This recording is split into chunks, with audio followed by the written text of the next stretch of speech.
Rank of A matrix.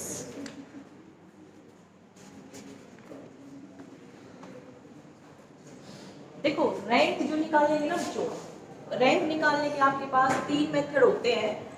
Row rank भी निकाल सकते हो आप, कॉलम रैंक भी निकाल सकते हो, या फिर डिटर्मिनेंटल रैंक निकाल सकते हो।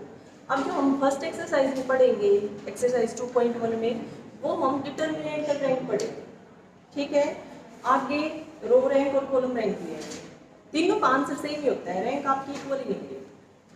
ठीक है, तो सबसे पहले हम क्या करेंगे, देखो रैंक निकालने के लिए रैंक से पहले हमें सब मैट्रिक्स के बारे में पता होना चाहिए, सब मैट्रिक्स ऑफ ए मैट्रिक्स।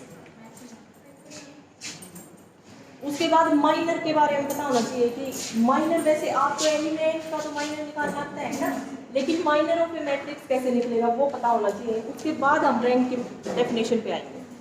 तो सबसे पहले है बच्चों सब मैट्रिक्स ऑफ ए मैट्रिक्स। कोई भी मैट्रिक्स आपके पास गिवन है तो उसकी सब मैट्रिक्स हम कैसे बना सकते हैं। Matrix B obtained by deleting some rows or some columns or both of a matrix A of the type M cross N is called a submatrix of the matrix A. For example, क्या example दिया इसने, देखो इसने भी हम खुद से ही लिख देंगे। एक मैट्रिक्स ली बच्चों ने 1 2 3 2 -1 0 0 3 -1, ये 3 क्रॉस 3 की मैट्रिक्स ले। आप कितने भी ऑर्डर के ले सकते हो, n क्रॉस n ऑर्डर की ले सकते हो। ठीक है, मैं 3 क्रॉस 3 की लेके उससे एग्जांपल से समझा दूंगा। ये आपके पास कोई मैट्रिक्स है और इस मैट्रिक्स की आपको सब मैट्रिक्स बनानी है। तो सब मैट्रिक्स बनाने के लिए आपको क्या, आपके पास क्या क्या वो है कि हम मतलब आप किसी भी रो को डिलीट कर सकते हो, किसी भी कॉलम को डिलीट कर सकते हो, या फिर रो और कॉलम दोनों को डिलीट कर सकते हो। वो डिलीट करने के बाद जो मैट्रिक्स बनेगी वो इस मैट्रिक्स की सब मैट्रिक्स कहलाएगी। ठीक है, एक बी मैट्रिक्स लिखती हूँ, एक बी मैट्रिक्स लिखी बच्चों मैंने 1 2 0 2 -1 3, ये एक मैट्रिक्स है। ठीक है, अब ये मैट्रिक्स मैंने किस तरह से लिखी है, जो ए मैट्रिक्स है ना उसके थर्ड कॉलम को डिलीट कर दिया। जो ए मैट्रिक्स है उसके थर्ड कॉलम को डिलीट करके एक मैट्रिक्स लिख दी। ठीक है, कितने क्रॉस कितने की आ गई, 3 क्रॉस 2 की। ये जो मैट्रिक्स आई है ना बच्चों, ये सब मैट्रिक्स है। पी को हम क्या कहेंगे, सब matrix of the matrix A. ठीक है, या तो आप किसी रो को डिलीट करके, या फिर किसी कॉलम को डिलीट करके, या फिर रो और कॉलम दोनों को डिलीट करके जो मैट्रिक्स बनेगी आपकी उस वो सब मैट्रिक्स कहलाएगी गिवन मैट्रिक्स। ठीक है, और बता देती हूँ, एक सी मैट्रिक्स लिख के मान लिया मैंने 1 2 3 2 -1 0, ये लिख दी बच्चों, 2 क्रॉस 3 की है ना,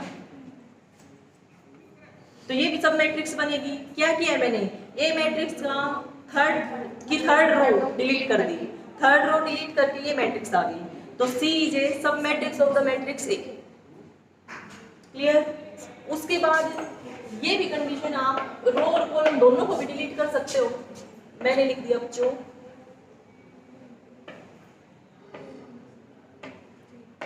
ये लिख दिया मैंने, तो यहाँ पर मैंने क्या किया, देखो यहाँ पे क्या किया है, एक तो थर्ड कॉलम को डिलीट किया है, ठीक है, और सेकंड रो को डिलीट किया है। सेकंड रो और थर्ड कॉलम को डिलीट करके मैंने ये मैट्रिक्स लिखी है। तो ये मैट्रिक्स भी आपकी कैसी मैट्रिक्स हो गई, सब मैट्रिक्स हो गई ऑफ द मैट्रिक्स ए। सब मैट्रिक्स का पता चल गया सबको। अब डेफिनेशन लिखी हुई है, matrix B obtained by deleting, matrix B obtained by deleting some rows or some columns or both of a matrix A of the type M cross N। ये आपकी M cross N की B हो सकती है matrix, उसको हम क्या बोल देंगे बच्चों, B को सब matrix of the matrix A, जैसे मैंने एग्जांपल से दिया आपको। सब मैट्रिक्स सबको समझ आ गई? ठीक।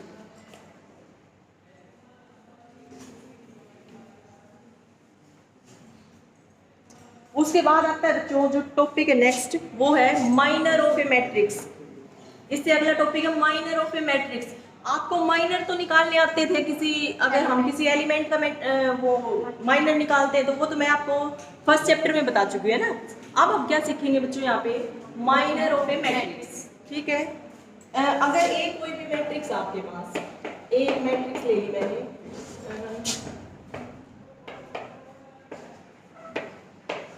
ये एक मैट्रिक्स ली बच्चों, मान लिया 2 2x3 की है। If A be matrix of the type m cross n, ये मैंने 2x3 की ले ली, ठीक है। Then the determinant of every square sub matrix of A is called a minor of the matrix A। देखो ये A मैट्रिक्स है, आप इसकी स्क्वायर सब मैट्रिक्स बना लो, जितनी भी बन सकती है स्क्वायर सब मैट्रिक्स। और स्क्वायर मैट्रिक्स कब बनेगी? सब मैट्रिक्स तो तब बनेगी जब इसकी किसी रो या किसी कॉलम या फिर दोनों को डिलीट करके जो मैट्रिक्स बनेगी वो तो सब मैट्रिक्स हो जाएगी। दूसरी कंडीशन क्या है कि वो स्क्वायर होनी चाहिए। स्क्वायर कब होगी? जब उसमें नंबर ऑफ रोज, जो भी सब मैट्रिक्स आएगी उसमें number of rows is equal to number of columns हो आपके पास, ठीक है। तो आपको स्क्वायर सब मैट्रिक्स बनानी है और फिर जब उसका डिटर्मिनेंट निकाल दोगे आप उसको माइनर बोल देंगे इस मैट्रिक्स, ठीक है। अब माइनर देखो, चलो अभी मैं एक बार बता देती हूँ आपको। बी लिख दिया मैंने, पहले मैं सबसे पहले मैं स्क्वायर सब मैट्रिक्स बना रही हूँ, ठीक है। अब स्क्वायर सब मैट्रिक्स बनाने के लिए बच्चों यहाँ पर रो कितनी है? नंबर ऑफ रोज 2 है ना, तो नंबर ऑफ रोज तो आप जब यहाँ पर बी मैट्रिक्स बनाओगे उसमें भी 2 ही रहेंगे, 3 तो आ नहीं सकती है ना। आपके पास सिर्फ ये है कि आप किसी को डिलीट कर सकते हो, कुछ ऐड तो नहीं कर सकते ना। तो यहाँ पर नंबर ऑफ रोज तो 2 ही रहेंगी इसमें भी, ठीक है। अब कॉलम को डिलीट करने पर क्या क्या बनेगा आपके पास? देखो एक ऑप्शन आपके पास कि आप इस थर्ड कॉलम को डिलीट कर सकते हो, ठीक है। इस थर्ड कॉलम को डिलीट करके मैं मैट्रिक्स बना रही हूँ 1 0 2 1। अब देखो स्क्वायर बनानी थी बच्चों, तो स्क्वायर बनाने के लिए मैं क्या कर रही हूँ? नंबर ऑफ रोज तो मैंने 2 ले ली, तो नंबर ऑफ कॉलम्स भी मेरे पास ऑप्शन नहीं है, मुझे 2 ही लेने पड़ेंगे स्क्वायर बनानी है तो, क्योंकि स्क्वायर तो तभी बनेगी ना स्क्वायर मैट्रिक्स जब number of rows is equal to number of columns. तो यहाँ पर नंबर ऑफ रोज तो 2 ली है मैंने, नंबर ऑफ रोज अगर 2 ली है तो नंबर ऑफ कॉलम्स का आपके पास कोई ऑप्शन ही नहीं बचा, आपको 2 ही लेने पड़ेंगे नंबर ऑफ कॉलम्स। क्लियर? अब देखो ये बन गई आपके पास square matrix, square sub matrix हो गई है ना। उसके बाद और लिखते हैं ये मैट्रिक्स तो तब आई जब हमने थर्ड कॉलम को डिलीट किया है। अब हम क्या करेंगे? अब सेकंड कॉलम देखो, रो तो मैं 2 ही रख रही हूँ, अभी रो तो 2 है। अगर रो 2 ले रही हूँ तो रो में से तो आप कुछ भी डिलीट नहीं कर सकते, दोनों की दोनों लिखनी पड़ेगी, है ना। और कॉलम भी अगर स्क्वायर बना रहे हो तो कॉलम भी आपको 2 ही रखने पड़ेंगे, ठीक है। थर्ड मैंने पहले डिलीट कर दिया, अब क्या करो? सेकंड को डिलीट कर दो। सेकंड को डिलीट करके लिखोगे तो 1 0 फर्स्ट एज इट इज, और ये -1 4, ये भी सब स्क्वायर सब मैट्रिक्स होगी है ना, फर्स्ट भी और सेकंड भी स्क्वायर सब मैट्रिक्स होगी दोनों की दोनों। अब हम क्या करेंगे नेक्स्ट स्टेप पे? एक सी तो ले लो ना, एक डी मैट्रिक्स ले बच्चों मैंने। यहाँ पर भी एक और कंडीशन बच्ची हमारे पास, हम फर्स्ट कॉलम को भी तो डिलीट करके बना सकते हैं, है ना। तो यहाँ पर नंबर ऑफ रोज तो 2 ली, नंबर ऑफ रोज अगर 2 ली है तो नंबर ऑफ कॉलम्स भी कितने आएंगे? 2 ही आएंगे, क्योंकि स्क्वायर मैट्रिक्स बना रहे हैं, है ना। अब देखो सेकंड कॉलम को डिलीट कर दिया, थर्ड को डिलीट कर दिया, रो को डिलीट कर नहीं सकते क्योंकि 2 ही रो हैं। अब फर्स्ट कॉलम को डिलीट कर दो। फर्स्ट कॉलम को डिलीट करके लिखोगे तो आपके पास आ जाएगा 2 1 -4, ये मैट्रिक्स आ गई, ठीक है। जब हमने नंबर ऑफ रोज तो 2 ही रखी और नंबर ऑफ कॉलम्स को एक एक करके डिलीट किया तो हमारे पास 3 पॉसिबल केस आ गए जो स्क्वायर सब मैट्रिक्स बने। उसके बाद हम क्या करेंगे?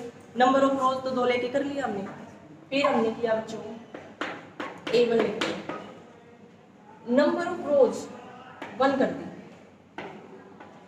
कर सकते हैं ना, रो को भी डिलीट करके सब मैट्रिक्स बना सकते हैं। अब एक रो को डिलीट करके बनाना चाह रही हूँ मैंने नंबर ऑफ रो ले ली 1। अगर नंबर ऑफ रो 1 ली है बच्चों तो नंबर ऑफ कॉलम कितने लोगे स्क्वायर बनाने के लिए? 1, तो नंबर ऑफ कॉलम भी 1 लेना पड़ेगा। अब 1 क्रॉस 1 की मैट्रिक्स कौन सी बनेगी? एक एलिमेंट, एक ही एलिमेंट होगा, तो ये जितने भी एलिमेंट हैं उनको अलग अलग लिख दो। अलग अलग ना लिखो तो यहाँ से समझ लो एक रो होनी चाहिए ना, आप सेकंड रो को डिलीट कर दो पहले, ठीक है। उसके बाद एक ही कॉलम होना चाहिए, एक कॉलम होना चाहिए, तो एक कॉलम ये हो गया ना, इसको और इसको डिलीट कर दिया तो क्या आ गया? 1। या फिर सिंपल समझ तो आई गया आपको, सिंपल 1 क्रॉस 1 की बनी है सारी, तो 1 क्रॉस 1 की ये सारे एलिमेंट्स अलग अलग मैट्रिक्स में लिख दो, ये 1 क्रॉस 1 की बन गई सारी, ठीक है।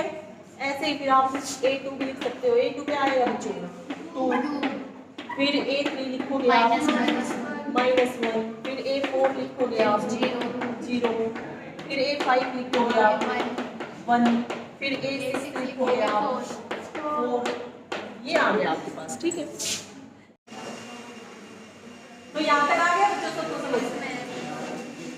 हमने क्या किया है, देखो सब मैट्रिक्स, इससे पहले मैंने आपको बता दिया, आप जो गिवन मैट्रिक्स है उसकी किसी भी रो, किसी भी कॉलम या फिर दोनों को डिलीट करके जो मैट्रिक्स बनाओगे वो सब मैट्रिक्स कहलाएगी गिवन मैट्रिक्स, ठीक है। उसके बाद हम माइनर पढ़ रहे हैं, तो माइनर क्या होता है, जो गिवन मैट्रिक्स होगी आप उसकी क्या करो, स्क्वायर सब मैट्रिक्स निकाल लो और उनका जो डिटरमिनेंट निकलेगा उसको हम माइनर बोल लेंगे गिवन मैट्रिक्स का, ठीक है। अब माइनर किसी न किसी ऑर्डर का होगा ना, अब माइनर तो सारे ही निकलेंगे, ये जितने भी स्क्वायर मैट्रिक्स हमने लिखी है ये सारे ही माइनर्स निकलेंगे जब डिटरमिनेंट सोल्व करोगे तो। लेकिन यहाँ से हम ये देखेंगे कि ऑर्डर क्या होगा, जैसे ये 2 क्रॉस 2 की मैट्रिक्स आई ना स्क्वायर सब मैट्रिक्स, तो इस माइनर का ऑर्डर क्या होगा बच्चों, 2, ठीक है। ये यहाँ से जो माइनर निकलेगा उसका भी क्या ऑर्डर होगा, 2, यहाँ से जो माइनर निकलेगा उसका ऑर्डर भी क्या होगा, 2, और बाकी सब का ऑर्डर क्या आ जाएगा, 1, ठीक है। तो आगे इसके आगे लिखा हुआ है the order of the square sub matrix is called the order of matrix minor, sorry order of minor, उसको हम ऑर्डर ऑफ माइनर बोलते हैं, ठीक है। अब माइनर निकालना बताती हूँ मैं आपको, माइनर कैसे निकालना। ये तो एक मैट्रिक्स थी, उसकी जितनी भी स्क्वायर सब मैट्रिक्स बन सकती थी वे सारे केस हमने लिख लिए हैं। उसके बाद माइनर जो होगा ना बच्चों, माइनर ऑफ ऑर्डर 2 ऑर्डर के जो माइनर आएंगे वो बताती हूँ मैं आपको। तो 2 ऑर्डर के कितने माइनर आ सकते हैं, एक तो यहाँ से, एक यहाँ से और एक यहाँ से, बस, है ना। और माइनर निकलेगा कब, जो स्क्वायर सब मैट्रिक्स आई है उसका डिटरमिनेंट निकाल दो आप, तो ये जो मैट्रिक्स है इसका डिटरमिनेंट, फिर ये जो मैट्रिक्स आई इसका डिटरमिनेंट, ये जो मैट्रिक्स आई है इसका डिटरमिनेंट, बस ये माइनर आ गया आपके पास 2 ऑर्डर। उसके बाद minor of order 1, minor of order 1 order की माइनर कौन कौन आएगा बच्चों, देखो A1 है, A1 का डिटरमिनेंट, फिर A2 का डिटरमिनेंट, फिर A3 का डिटरमिनेंट, फिर A4 का डिटरमिनेंट, फिर A5 का डिटरमिनेंट और फिर A6 का डिटरमिनेंट, ये आ गए माइनर। 2 ऑर्डर के माइनर ये आए और 1 ऑर्डर के माइनर से, ठीक है। अब इनकी वैल्यू निकाल सकते हो आप। डिटरमिनेंट भी क्या आएगा बताओ, डिटरमिनेंट भी 1 × 1 माइनस 2 × 0, 0 हो जाएगा तो 1 आ गया ना, डिटरमिनेंट भी आ गया 1, इसकी वैल्यू आई 1। फिर डिटरमिनेंट C निकालना है हमें, C निकालोगे तो 1 के 4 से मल्टीप्लाई करोगे, माइनस इसकी इससे करोगे ना, तो ये आ गया 4, तो यहाँ से ये वैल्यू आई हमारे पास 4। फिर डिटरमिनेंट D का निकालोगे तो बच्चों 2 × 4,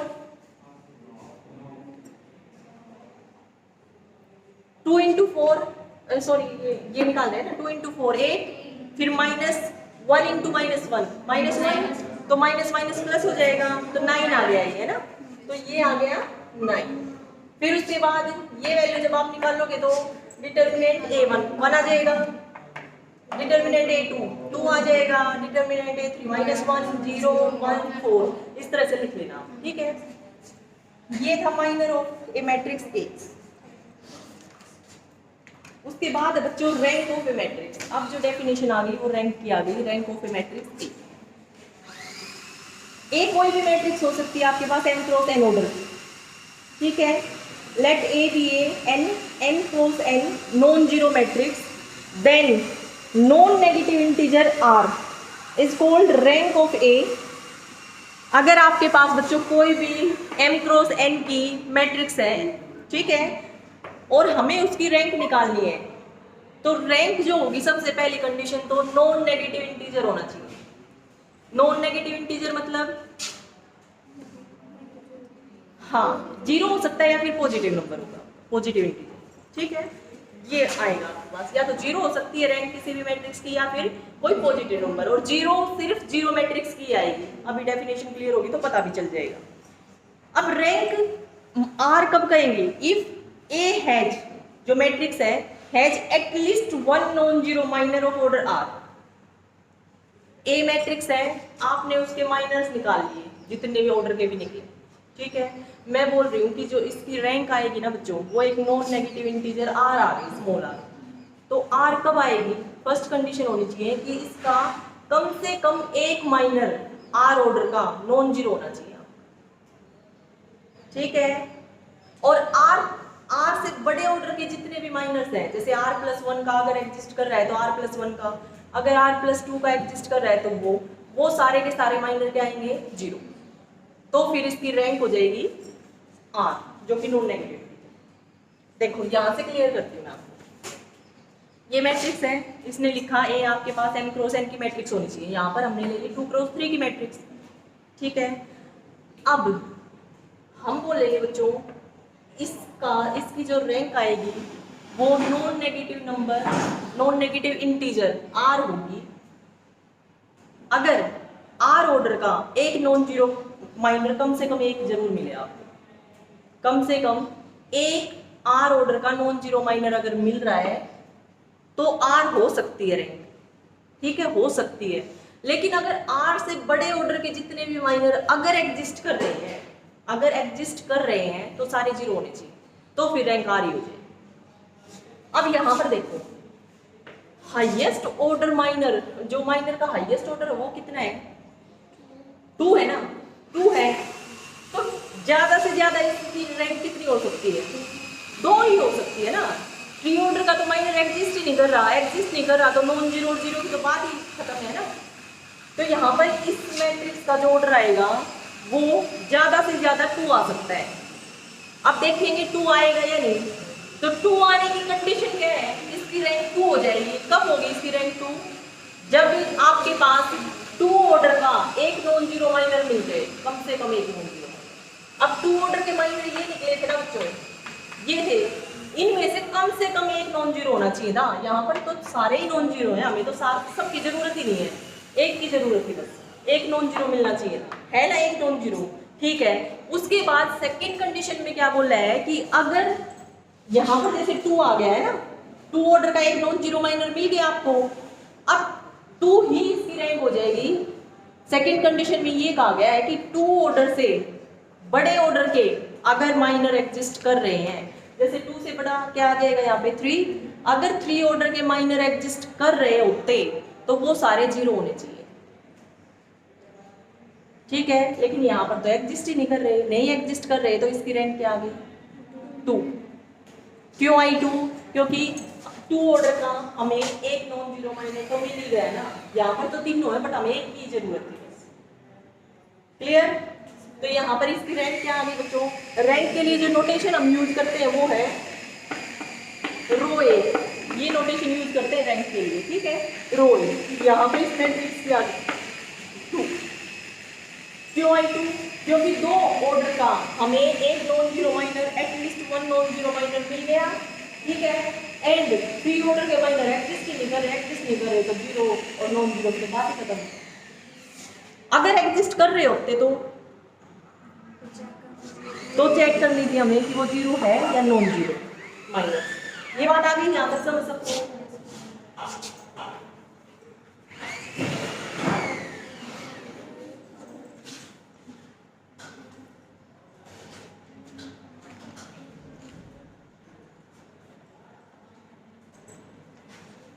आगे क्वेश्चंस दे रखे बच्चों, देखो मैं आप फर्स्ट है आपके पास ये दिया 0 0 1 0 1 2 0 0 1। ये एक मैट्रिक्स दी है बच्चों आपको, 3x3 की मैट्रिक्स है, 3x3 की है। अब सबसे पहले हम क्या करेंगे? रैंक निकालनी है हमें इसकी। निकालना क्या है आपको? रैंक ऑफ ए, ये निकालना है आपको। अब रैंक ऑफ ए निकालने के लिए अभी डेफिनेशन बताइए। सबसे पहली कंडीशन क्या है कि माइनर चेक करेंगे ना, है ना, आर रैंक हो जाएगी इसकी कभी अगर कम से कम एक नॉन जीरो माइनर हमें आर ऑर्डर का मिल जाए। ठीक है, और उससे बड़े ऑर्डर के माइनर अगर एग्जिस्ट कर रहे हैं तो वो सारे जीरो, तो इसकी रैंक आर हो जाएगी और आर आपका नॉन नेगेटिव इंटीजर होना चाहिए। तो माइनर आ गए ना, तो सबसे पहले तो हमें माइनर चेक करने पड़ेंगे। इसके माइनर कौन कौन से बन रहे हैं? सबसे पहले तो माइनर निकालेंगे, है ना। और माइनर निकालने के लिए माइनर तो डिटर्मिनेंट होता है ना। डिटर्मिनेंट मतलब स्क्वायर मैट्रिक्स का निकलता है डिटरमिनेंट, तो इसकी सब मैट्रिक्स बनाओगे आप, और सब मैट्रिक्स भी कैसी, स्क्वायर सब मैट्रिक्स, ठीक है। और फिर उनके जो डिटरमिनेंट निकल जाएगा वो माइनर आ जाएंगे आपके। तो सबसे पहले यहाँ पर नंबर ऑफ रोज कितनी है, 3 है, नंबर ऑफ कॉलम्स भी 3 है ना। तो आप नंबर ऑफ रोज को डिलीट मत करो, नंबर ऑफ रोज को डिलीट नहीं कर रहे तो 3 रख लिया मैंने, अब 3 रख लिया तो स्क्वायर सब मैट्रिक्स लिखनी है ना। स्क्वायर सब मैट्रिक्स लिखने के लिए ये भी क्या कंडीशन है, 3 ही होना चाहिए। तो ये दोनों ही नंबर ऑफ रोज भी 3 और नंबर ऑफ कॉलम्स भी 3, मतलब ये सारे एलिमेंट एज इट इज लिख दो, डिटरमिनेंट ए ही आ जाएगा वो, है ना। वो सारे के सारे एज इट इज लिख दो, 0 0 1 0 2 0 और 1 1 0 1, ये आ गया हाईएस्ट ऑर्डर का माइनर, ये आ गया इसका, ठीक है। हाईएस्ट ऑर्डर का माइनर 3 का ही तो एग्जिस्ट कर रहा है, यहाँ पे 3 का एग्जिस्ट कर रहा है, तो हाईएस्ट ऑर्डर माइनर ये आ गया 3 ऑर्डर का। यहाँ तक क्लियर सबको। अब उसके बाद ये माइनर आया बच्चों, उसके बाद क्या 3 ऑर्डर का कोई और माइनर भी बन सकता है? कोई और माइनर तो तब बनता ना जब आप कुछ रो या कॉलम्स डिलीट कर पाते, लेकिन यहाँ पर तो एक रो डिलीट करते ही ऑर्डर 2 हो जाएगा, यहाँ पे 2 क्रॉस 3 या जो भी है ना, समझे या दोबारा बताऊं, आ गया ना समझ, ठीक है। तो 3 क्रॉस 3 का एक ही माइनर बन रहा है हमारे पास ये। उसके बाद 2 ऑर्डर के माइनर देखते हैं बच्चों। 2 ऑर्डर के माइनर देखने के लिए हमें क्या करना पड़ेगा, नंबर ऑफ रोज 2 होनी चाहिए। अब नंबर ऑफ रोज अगर 2 लिए हैं तो नंबर ऑफ कॉलम्स भी कितने लेने पड़ेंगे, 2 ही लेने पड़ेंगे, क्योंकि स्क्वायर होनी चाहिए ताकि हम उसका डिटरमिनेंट निकाल सके। अब नंबर ऑफ रोज 2 और नंबर ऑफ कॉलम्स 2, यहाँ से जितनी बना सकते हो वो बना लो, एक बार एक रो को डिलीट कर दो और एक कॉलम को डिलीट कर दो, ठीक है। मान लिया मैंने 3rd रो और 3rd कॉलम को डिलीट किया, तो आपके पास क्या आ जाएगा 0 0 0 2, ठीक है। फिर ऐसे ही यहाँ पर 2 क्रॉस 2 का ही माइनर आएगा। आप क्या करो, एक रो और एक कॉलम को डिलीट करके जितने भी पॉसिबल केस आएंगे वो सारे लिख लोगे। फिर उसके बाद 1 ऑर्डर के कैसे बनेंगे, 2 रो और 2 कॉलम्स को डिलीट करके, है ना, हर एलिमेंट को लिख दो, 1 क्रॉस 1 है ना, तो हर एलिमेंट को लिख दो अलग अलग, जैसे ये लिख दिया 0 का डिटरमिनेंट, 0 का डिटरमिनेंट, ऐसे ही सारे लिख दो, ठीक है बच्चों। यहाँ से 1 क्रॉस 1 का ये लिखा मैंने पहले, फिर 1 क्रॉस 1 का ये लिख दिया मैंने, ऐसे ही हर एलिमेंट्स को लिख दिया। अब उसके बाद हम ये देखना चाह रहे हैं, हमें ये लिखने की जरूरत नहीं थी, पर क्योंकि स्टार्टिंग में मैं आपको 1-2 एग्जाम्पल प्रॉपर वे से समझा देती हूँ, उसके बाद आप निकाल लोगे फटाफट, ठीक है। अब इसकी रैंक मैक्सिमम कितनी आ सकती है, 3 आ सकती है, क्योंकि हाईएस्ट ऑर्डर जो माइनर एग्जिस्ट कर रहा है वो 3 ही ऑर्डर का है, तो इसकी रैंक ज्यादा से ज्यादा 3 हो सकती है। और 3 कब आएगी, जब 3 ऑर्डर का कम से कम एक माइनर नॉन जीरो मिल जाए हमें।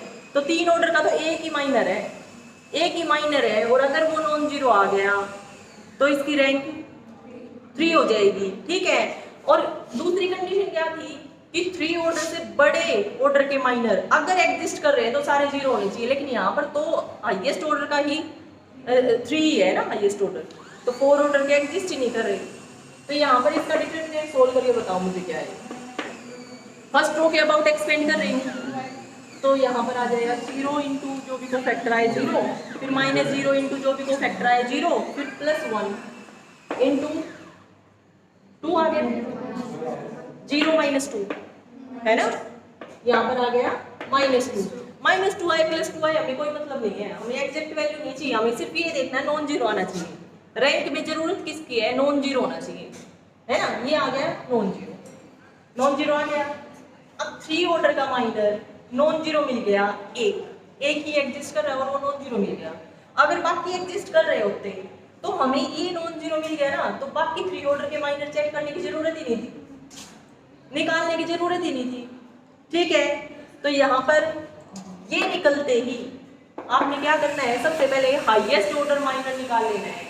हाईएस्ट ऑर्डर माइनर यहाँ पे क्या है 3 ऑर्डर का, वो सोल्व कर लिया आपने। वो सोल्व करते ही हमें ये पता चल गया ये नॉन जीरो आ गया, ये नॉन जीरो आ गया। तो ये देखना है आपको, ये लिखने की जरूरत ही नहीं है इस पार्ट में। क्यों जरूरत नहीं है, क्योंकि अभी ये पता चल गया यहाँ से ये नॉन जीरो आते ये पता चल गया इसकी रैंक या तो 3 या 3 से बड़ी, यही हो सकती है। 3 से बड़ी कब हो सकती थी, जब आपके 4 या 5 ऑर्डर के माइनर एग्जिस्ट कर रहे होते तभी तो होती। यहाँ पर तो एग्जिस्ट ही नहीं कर रहे, नहीं एग्जिस्ट कर रहे, तो इसकी रैंक कितनी आ गई 3। तो यहाँ से इसकी रैंक कितनी आ गई बच्चों 3। क्लियर? यहाँ पर दोबारा बताना हो तो बता देना बच्चों, आ गया समझ? ठीक।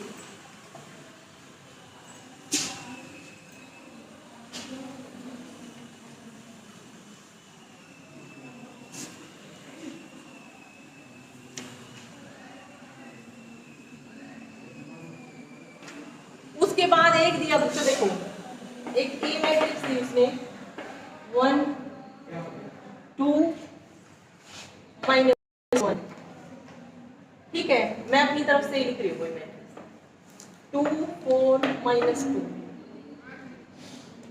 ठीक है। और उसके बाद मैंने लिख दिया 3 -7 और 0। ये एक मैट्रिक्स ली बच्चों हमने, ठीक है। अब इस मैट्रिक्स का हाईएस्ट ऑर्डर माइनर कौन सा होगा 3 ऑर्डर का आएगा ना माइनर। 3 ऑर्डर का क्यों आएगा, क्योंकि यहाँ पर जो नंबर ऑफ रोज है वो 3 है, तो सबसे पहला जो माइनर बनेगा वो मैंने लिखा यहाँ पर नंबर ऑफ रोज है 3, तो नंबर ऑफ कॉलम्स भी आपको कितने लेने पड़ेंगे 3, और ये लेते तो यही मैट्रिक्स आ गई आपकी। तो इस मैट्रिक्स का डिटरमिनेंट सोल्व कर देना। सबसे पहले तो यही देखेंगे हम, उसके बाद ही जाएंगे ना आगे। अगर यही हमारे पास नॉन जीरो आ गया, यही नॉन जीरो आ गया तो रैंक क्या हो जाएगी 3, क्योंकि इससे 3 से बड़े ऑर्डर के माइनर तो एग्जिस्ट ही नहीं कर रहे यहाँ पे, ठीक है। तो यहाँ पर अगर इसका डिटरमिनेंट आपने सोल्व किया और वो आपके पास आ गया नॉन जीरो, तो इसकी रैंक हो जाएगी 3। अगर ये आया 0, अगर ये 0 आ गया तो फिर आगे देखेंगे हम, तो ये पता चल जाएगा कि इसकी रैंक 3 नहीं है, 3 रैंक तो नहीं है अगर 0 आया तो। यहाँ से लिख दूँ मैं एक बात, if determinant A is equal to 0, then rank of A is not equal to 3। ये समझ आ गया हमें, बस ये पता नहीं चला, एग्जैक्ट वैल्यू नहीं पता चली रैंक की। आप ये नहीं बोल सकते 3 नहीं आई तो 2 आ जाएगी, नहीं, 2 चेक करेंगे हम आएगी या नहीं, बट हमें इतना जरूर पता चल गया 3 नहीं हो सकती अगर ये वैल्यू 0 आ गई, ठीक है। उसके बाद अगर ये नॉन जीरो आ जाए, अगर डिटरमिनेंट आपने सोल्व किया नॉन जीरो आ गया, तो नॉन जीरो आ गया तो 3 ऑर्डर का एक माइनर नॉन जीरो मिल गया, नॉन जीरो मिलते ही रैंक क्या आ गई ये, ठीक है। ये किया आपने सोल्व, 0 आएगा 0 आएगा, सोल्व करने की जरूरत नहीं थी, मैंने बनाया इस तरह से था।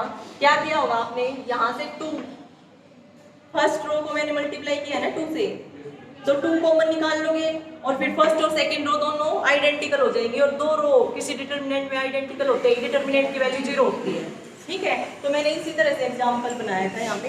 तो ये जो डिटरमिनेंट आएगा यहाँ पर बच्चों वो आ जाएगा 0, ठीक है। अब डिटरमिनेंट 0 आ गया, डिटरमिनेंट 0 आते ही मुझे ये पता चल गया कि इसकी जो रैंक है ना वो 3 तो नहीं हो सकती, 3 नहीं हो सकती। क्या पॉसिबिलिटी है, 2 हो सकती है, 1 हो सकती है, या फिर 0 हो सकती है, और 0 तो सिर्फ 0 मैट्रिक्स की आएगी, ठीक है। तो यहाँ पर आप हम क्या करेंगे, 2 ऑर्डर के माइनर निकालेंगे। 2 ऑर्डर के माइनर हमें सारे लिखने की जरूरत नहीं है, हम सिर्फ वो वाला माइनर ढूंढ लेंगे यहाँ से जिसकी वैल्यू नॉन जीरो आ रही हो। अगर एक भी माइनर हमें नॉन जीरो मिल गया तो हम रैंक क्या बोल देंगे 2, ठीक है। रैंक के लिए यही तो है ना, कम से कम एक आर ऑर्डर का नॉन जीरो माइनर मिलना चाहिए, और r+1 ऑर्डर के अगर एग्जिस्ट कर रहे हैं तो सारे 0। तो यहाँ पर हम अब 3 ऑर्डर का तो माइनर 0 आ गया, हमारा 0 आ गया, तो 2 ऑर्डर के हमें 0 वाले लिखने की जरूरत ही नहीं है। उससे क्या बेनिफिट होना है, रैंक पे कोई फर्क नहीं पड़ेगा। तो अब हम सिर्फ वो वाला माइनर ढूंढेंगे, आपसे 2 क्रॉस 2 का वो वाला माइनर ढूंढेंगे जो नॉन जीरो। अब देखो एक रो और एक कॉलम को डिलीट करके आएंगे 2 क्रॉस 2 के, है ना। आपने थर्ड रो और थर्ड कॉलम को डिलीट किया तो 4 - 4 0 आएगा ना। तो जरूरत नहीं है हमें इसकी, ये वाला भी नहीं लेंगे, सेम ये वाला भी नहीं लेंगे, ये वाला भी नहीं लेंगे, ठीक है। हम ये वाला लेके देखते हैं, ठीक है, ये माइनर ले सकते हैं। ये माइनर कब आया है? जब आपने फर्स्ट रो और थर्ड कॉलम को डिलीट करके बनाया है, तो 2 ऑर्डर का माइनर आएगा। तो 2 ऑर्डर का माइनर क्या आ जाएगा? 2 3 4 -7। और ये वैल्यू क्या आएगी बच्चों? एग्जैक्ट वैल्यू की जरूरत नहीं है, नॉन जीरो आएगा ना। जब सोल्व करोगे तो नॉन जीरो आएगा। नॉन जीरो मिल गया, 2 ऑर्डर का एक माइनर मुझे नॉन जीरो मिल गया। अब बाकी जीरो आए या नॉन जीरो आए मुझे कोई मतलब नहीं, बस 8 मिल गया ना मुझे। तो इसका मतलब इसका ऑर्डर, सॉरी, इसकी जो रैंक है वो 2 हो सकती है। लेकिन 2 कब होगी? अगर 2 ऑर्डर का तो एक मिल गया हमें नॉन जीरो, ठीक है। अगर 3 ऑर्डर के एग्जिस्ट कर रहे हैं ना माइनर, तो वो सारे जीरो होने चाहिए। यहाँ पे एक ही एग्जिस्ट कर रहा था 3 ऑर्डर का, और वो क्या है? जीरो। जीरो है तो इसकी रैंक क्या आ गई? तो यहाँ से इसकी जो रैंक आई बच्चों वो क्या आ गई?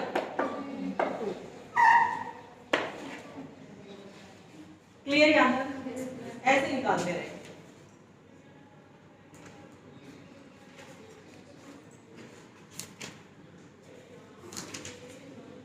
बस बच्चों यही कर लेना रैंक के क्वेश्चंस।